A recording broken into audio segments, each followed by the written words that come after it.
مریم نے کہا کہ پروردگار میرے ہاں بچہ کیوں کر ہوگا کہ کسی انسان نے مجھے ہاتھ تک تو لگایا نہیں۔ فرمایا کہ اللہ اسی طرح جو چاہتا ہے پیدا کرتا ہے، جب وہ کوئی کام کرنا چاہتا ہے تو ارشاد فرما دیتا ہے کہ ہو جا تو وہ ہو جاتا ہے۔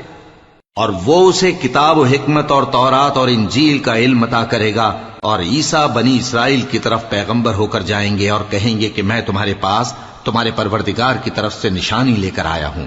وہ یہ کہ تمہارے سامنے مٹی سے پرندے کی صورت بناتا ہوں، پھر اس میں پھونک مارتا ہوں تو وہ اللہ کے حکم سے سچ مچ پرندہ ہو جاتا ہے، اور پیدائشی اندھے اور ابرص کو تندرست کر دیتا ہوں، اور اللہ کے حکم سے مردوں کو زندہ کر دیتا ہوں، اور جو کچھ تم کھا کر آتے ہو اور جو اپنے گھروں میں جمع کر رکھتے ہو سب تم کو بتا دیتا ہوں۔ اگر تم صاحب ایمان ہو تو ان باتوں میں تمہارے لیے نشانی ہے، اور مجھ سے پہلے جو تورات نازل ہوئی تھی اس کی تصدیق بھی کرتا ہوں۔